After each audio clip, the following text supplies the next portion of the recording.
Hello, everybody. This is Dr. Will Wheat here, and we are going to talk to you for a few minutes on the epoch of the Spirit. And it talks about how we will gradually grow closer and closer to our Father. And one of the scriptures that we read before in our last meeting was here in Isaiah chapter 55, verse 11. And we want to start there again. Isaiah chapter 55, verse 11. So shall my word be that goes forth from my mouth. It shall not return to me void, but it shall accomplish what I please, and it shall prosper in the thing for which I sent it. It shall prosper in the thing for which I sent it. So we want to step on that a little bit and explain that, because you got to look at these verses from the mind of our Father, from the mind of our Father, source, and Creator. Now, when we use the word Father, it can be ingenuous because it thinks of a male figure, or it thinks of a figure that is extremely dominant. The idea of being one with our Father has nothing to do with dominance. It has everything to do with being one and being in his likeness and in his image. Now, the closest thing that we could possibly relate that to is we ourselves who are parents. We ourselves who are parents, we have children. And because I am a male, I will use the male gender. I am a father and I have sons, and my sons have the same ability to be fathers themselves. They have the same ability to be a father themselves if they choose to be. So as I train them or teach them or guide them and protect them and educate them, they're growing and maturing in age and in experience and in knowledge and in understanding. Eventually, I'm not going to be their overseer any longer, nor their provider. Eventually, they will, if they're trained, taught properly, will be able to teach themselves and provide for themselves and have their own particular family. When that usually occurs, then my son and I change roles and we become more um, friends than anything else. Or maybe I'm a coach, but we begin to relate and talk to each other and exchange ideas, visions, and talk and purpose. So now I'm no longer parenting them as much as advising them. Yes, I am their parent. I will always be the father of my sons. They'll all be my sons. But it's a different kind of communication. They're responsible. They're full-grown men. They think for themselves, and my love gives them the permission to think for themselves. I'm not trying to dominate them or trying to rule them or make them subservient to me because I'm their father. No, they're adults. They're fathers themselves. They deserve the respect as fathers, and we communicate together. Our Father, Source, and Creator has this in mind in being one with us. We will reign with Him. We'll rule with Him. We have the mind of Christ. We'll have one mind, one intent, and one spirit.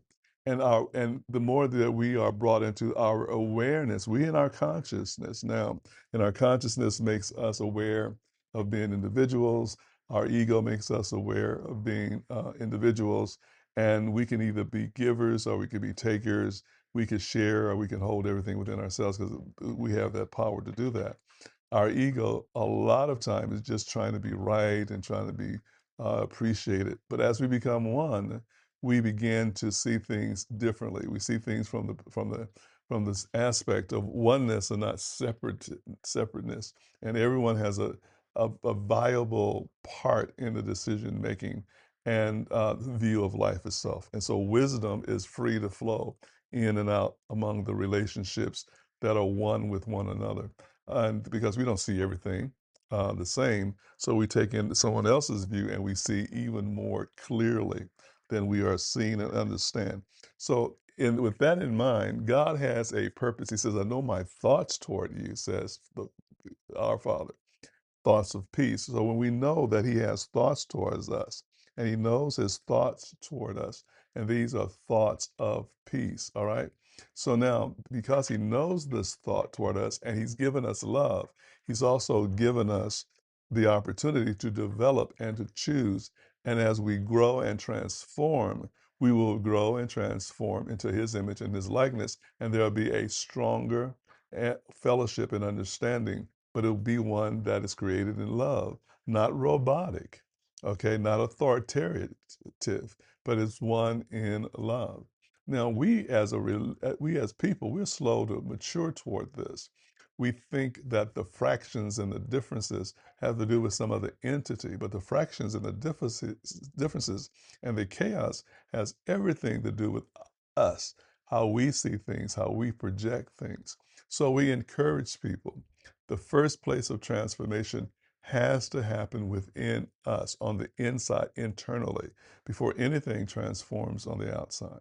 We have to, and we do this through meditation, we do this through revelation and concentration as God begins to reveal to us that the barriers that we set up for ourselves really don't exist. There is no barriers, there is no limit to our growing, to our expanding, to us having the awareness that brings us into the form and the likeness of our Heavenly Father. He's not that distance from us. There's no distance between our Father and ourselves. There's no distance between ourselves and others except the distances that we create and the distances that religion and culture has created between humanity and man has brought us to a place of feeling alone, abandoned, misunderstood, powerless.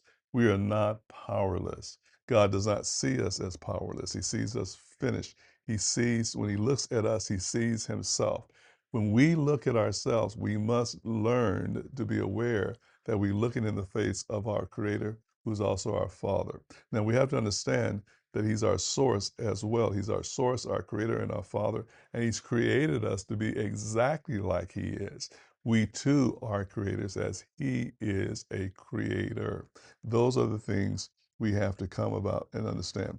So the epoch of the Spirit is what we have been discussing. For reasons that will presently be given, we believe that our Western culture has reached the end of its physical expansion and vigor and is entering the latter part of its life. I mean, it's growing up. It's past the adolescent stage, is in the maturing stage and aspect of spiritual recognition. In Matthew chapter 16, verses 1 through 4, says the Pharisees and Sadducees came, testing him, asked that he would show them a sign from heaven. He answered and said to them, when it is evening, you say it will be fair weather, for the sky is red, and in the morning it will be foul weather today, for the sky is red and threatening. Hypocrites, you know how to discern the face of the sky, but you cannot discern the signs of the times. A wicked and adulterous generation seeks after a sign, and no sign shall be given to it except the sign of the prophet Jonah. And he left them and departed. This is very deep in this thing. See, because you are caught in your um, egoic mindset, and you have built all these walls where you're not aware of your oneness with our Father. You're looking for a sign. You're looking for some outside guidance, when actually you have all the inward insight that you need and the gnosis that you need to know exactly how to fellowship with your Father and exactly where you are in time in your spiritual development. But you haven't practiced this. You haven't trained your awareness. You haven't become familiar with your awareness. You haven't trained your consciousness to walk in its awareness. Now, this is interesting.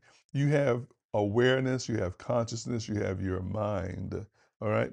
And so you have your thoughts and your emotions. But everything develops and answers to the higher you. So now, because you're conscious of yourself, you're conscious of your thoughts, we have to train our consciousness to be aware of our Father's presence, to be aware that we are never alone, that he's always with us. And we need to be aware that there's nothing that can separate us from the love of our Father. Not our behavior, not what we do, right or wrong, can separate us from the love of our Father. His love gives us the latitude, his love gives us the latitude to make choices, even when those choices may not be beneficial to our lives. We can make those choices. But even though we make choices that's not beneficial to our lives, that can be awfully destructive to our lives, he still will not withdraw his love from us because he knows his mind toward us. And he knows that we, given time, are allowing transformation to take its proper place, that his word will not return to him void. You are the Logos of God. You're drawn back to him, all right? You're drawn back to where you have ventured from. You're drawn to him, and that drawing to him will help you transform into the likeness, all right, of your Father. You will be as he is in your consciousness as you transform by renewing your mind, by laying aside those false lights, that false identity, and allowing those walls that you built up around you to come crumbling down, and see that there is no walls walling you in. There is no limitation. His love is limitless. All right. Your love for him is limitless. There's no limit on love, and there's no limit on power. So once you understand that there's no limit in love, there's no limit in power, there's nothing that separates you from your Father, you're never alone, you begin to grow, okay, and mature and maturate toward becoming more and more like your Heavenly Father, which takes you in an area where you're more and more free, all right? You're more and more at peace. You're you're experiencing more and more love, more and more understanding, and now you are expressing the love. You're expressing the peace, and everything and everyone around you is benefactors of this life force that flows from you. You're not trying to protect the world and condemn the world. You're trying to revive the world and restore the world to its proper awareness and its proper consciousness. When you get to that point, you will find out that you have entered in to a place of oneness with your Father. The general characteristics of the four stages of culture cycle are as follows. Thesis: the childhood of culture normally has its roots in an older culture from which it receives a traditional body of wisdom, which is accepted on authority and understood in a native, literal, and external fashion. Vigorous philosophy rationalizes the tradition's external form, while mystical insight is fresh and deep, but um, improperly related to tradition itself and social life. Number two, antithesis. The adolescent period is characterized by a growth of individual self awareness and involves rebellion against the parental tradition and authority. The culture discovers its own particular powers and abilities and departs sharply from the patterns inherited from older cultures. The natural mysticism of childhood disappears by degrees. Then there's the third development, which is crisis. This culture exploits the newly found powers of the physical plane, but in its enthusiasm, loses touch with its traditional roots. Imperialism and materialism flourish until they reach their practical limits or collapse through loss of inner spiritual meaning. Number four, synthesis. When physical expansion and maturity reach the point of frustration, the culture returns to its traditional roots and the aid of all the experience gathered in its course of life understands them profoundly and inwardly.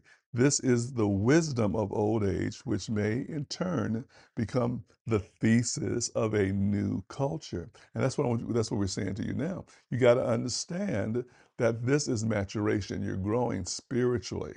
You're growing spiritually, okay?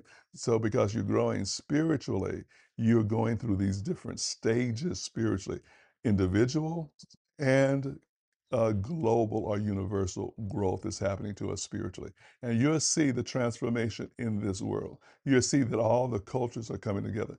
that everything is coming together globally without any um, um, extravagant explosion or disaster happening. It's just happening naturally and spiritually. That's what we're going through. That's how we're maturing now. So I want you to be encouraged. I don't want you to be discouraged or afraid of anything. These things are happening on purpose and on time. Remember that you are in the will of our Father and that He has plans for your life. And as I always say, none of those plans include defeat, but surrender to Him. Let Him work in you. Let Him guide you. Let Him teach you. Let Him instruct you, because He's training us to be as He is, where we have no need of a God. We have no need of a Father like one to tell us what to do when we right or wrong, because we will know intuitively what is the way that we should go that is constructive and that is not destructive. We are maturing like that. And many of you have passed through all these stages. You know, when you were young and you cared for your parents, cared for you, you needed them, you depended on them. In your adolescence, you begin to have your own ideas, your own energy, and you wanted to break away from your parents' rules and traditions. In your young adulthood, you want to explore the world, go out and discover the world for yourself, make your own path in life. You're having ups and downs. You're bruised emotionally and physically, financially and professionally. And as you grow older, you find out all those exterior things does not bring satisfaction, but there is an inner peace and satisfaction you have when you remember your oneness with your Heavenly Father, who's your creator and your source. And that fellowship alone brings the peace. And then the wisdom comes in about life, and understanding comes in on why you had to go through what you go through to get to where you are. And you're more appreciative now than you've ever been in your life, and more at peace and more productive. And you're ready to start your own thesis so that you can write down the vision and pass it to the next generation. And they can find their own way toward being transformed into the image and likeness of our Heavenly Father. Well, we're going to stop here today. All right, we're going to stop right there. And we're going to trust that though this is a review of past teachings and some things we touched on that we taught before, and some things we just ran over real quick. But the whole emphasis of this is to remind you and to keep reminding my own self that God's plans will not fail. Love never fails. And when we are allowing ourselves to be transformed into love as our Father is love, we are loved as well, we'll find that we won't fail either. There's no such thing as failure. There's no such thing as failure, because we see now from the creative eyesight, we are creators, not failures. We're not enslaved. We're not in bondage. We are free. And we see as we are seen. We see ourselves as the Father sees us. We see others as the Father sees them. We are one with our Father.